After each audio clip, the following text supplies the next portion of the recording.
you got to develop the skill of self-accountability. If you want the things that you say that you want out of life, self-accountability is what is going to get you there.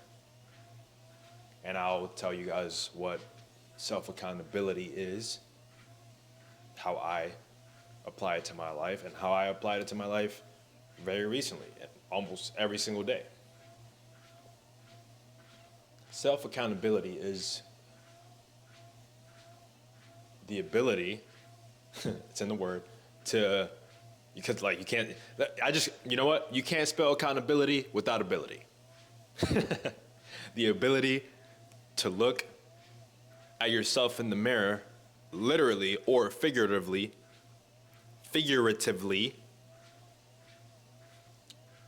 and ask I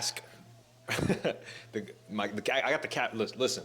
I've been walking for 40 minutes. I got some coffee, so it's 5 o'clock in the morning, 5:30. My energy's high, so I'm gonna stumble on my words a little bit. But it's the ability to look in the mirror, literally or figuratively, and ask the question, what can I do to get better? That's it. That's it. That's the only question.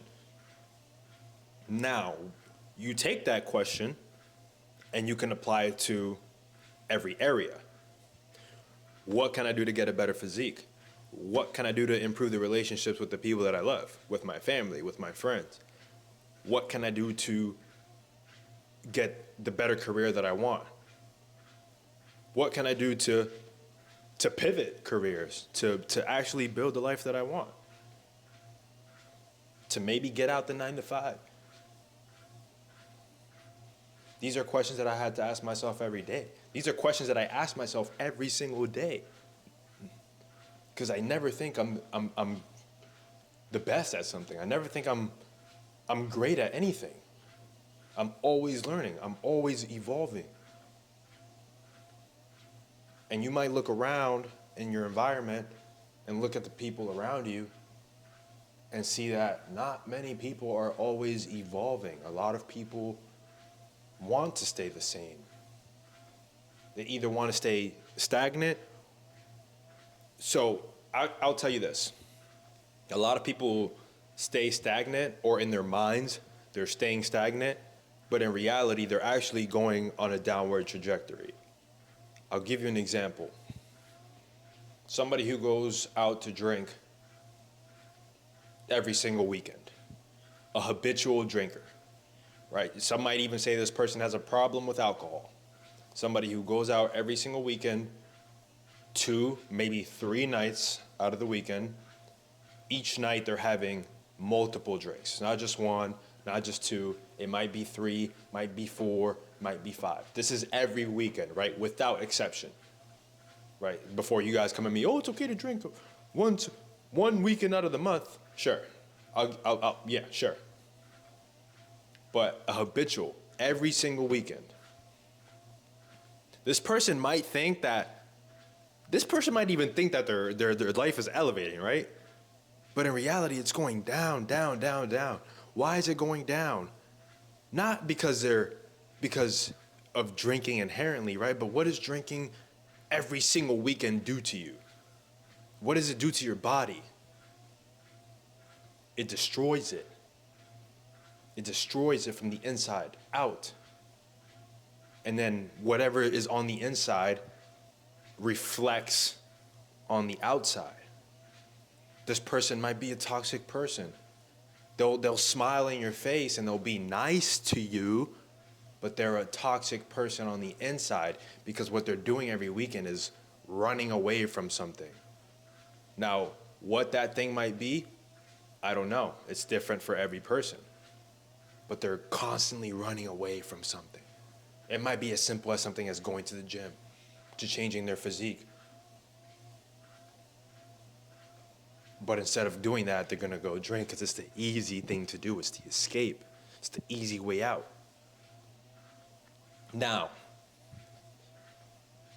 if this person genuinely wants to drink every weekend, wake up with a hangover, feel like shit the next day, feel like shit for the week, if they genuinely want to do that, I'm not judging. And I'm not going to judge either way, right? I'm just trying to convey a message to you guys. Whatever anybody wants to do with their life is completely up to them. You are not the person to tell anybody what to do with their life, right? But if you love somebody, if you have somebody in your life that you really care about, and you believe deep down inside your heart that they are doing something that is destroying them, that is not leading them to success, to a fulfilled life, then you need to say something. You need to challenge that person. Even if you might be wrong. But if you feel like you need to hold that person accountable because you see better in them, right? They might not see what you see in them. You might see a better version of them. You got to hold them accountable. And then you have to hold yourself accountable. You have to do the same thing for yourself. You have to zoom out of yourself as if you're a third person. You're in a third person FPS. And then you're asking yourself, or you're telling yourself the same thing.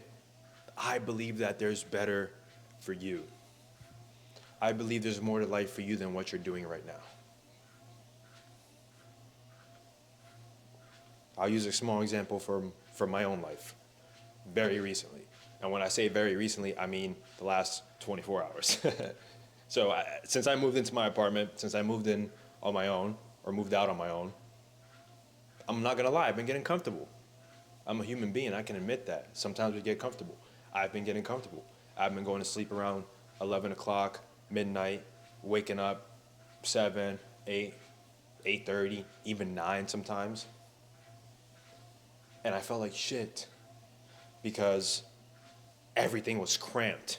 All the things that I wanted to do were cramped in the day, and I couldn't actually use the day how I wanted to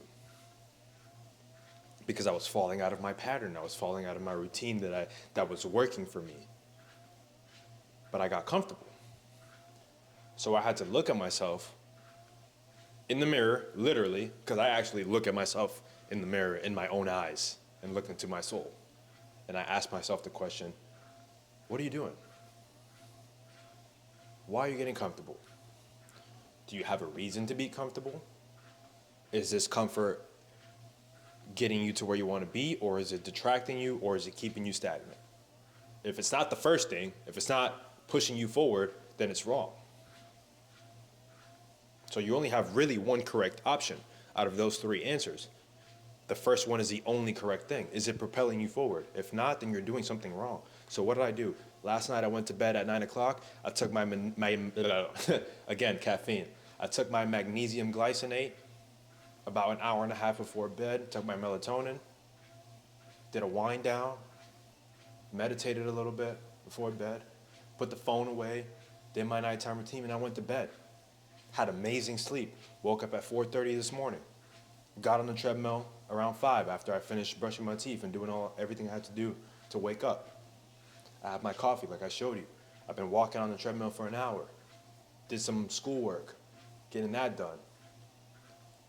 And at the day, most people are still sleeping right now, especially where I'm at because there's a snowstorm that just happened. I live in Massachusetts, so if you're paying attention to the news, there's a snowstorm that just happened. I wouldn't even say a snowstorm. It just snowed more than usual. A lot. And the cars are all dug under snow and, no one's on the road right now. The roads are still pretty filled with snow. But then even again, that's another reason for me to sleep in. That's another reason right there for me to not do anything today. It's full of snow outside. I can't even go outside. I can't go to the gym right now. The roads aren't even plowed. That's another reason for me to stay in bed, stay asleep, not get the shit that I want to do done. But I told myself that I was going to do it anyway. I told myself that if Casey truly wants what he says he wants out of life, which is the ability to provide for his family, make sure they never have to worry about a damn thing. Make sure that he never has to worry about a damn thing to a certain extent, you know, where we're excluding natural life things out of this, right? Things that I can control.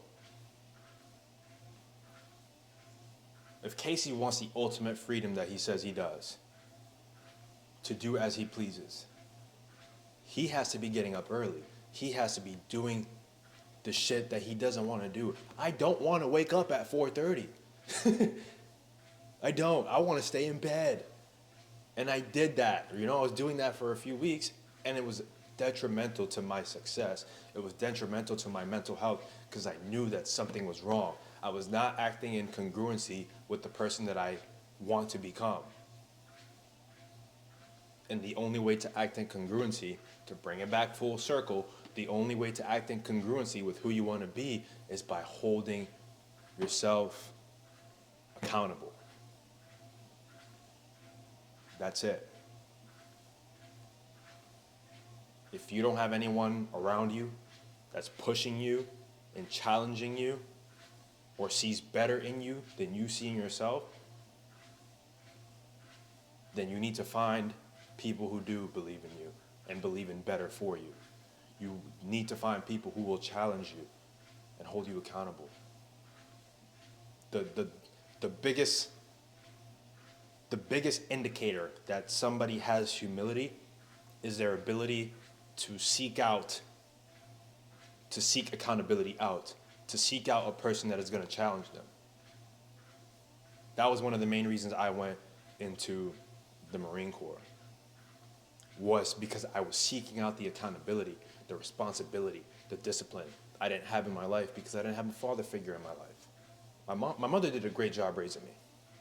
I will never discredit her. She did an amazing job raising me. But there are certain things that you need a father for, and I didn't have that. I knew I had to seek it out. And I did, and it changed everything about my life. Changed how I look at myself, how I treat people, how I interact, how I believe in myself, what I believe about myself, what I am capable of. It changed everything. And I did that simply by seeking accountability out. I'm not saying you have to go to the military. You can get a fucking coach. Get a fitness coach. If you want to change your physique and you don't have anybody around you that's pushing you to do that, and you're falling short yourself, get a coach that's going to hold you accountable. That's what they're there for. That's what we're here for. That's what we're here for. I'm a coach. I'm a fitness coach. If you need help getting in shape and you're falling short and you don't have anybody else to push you, hit me up. I'll help you out. Or if not me, find somebody. Find the community that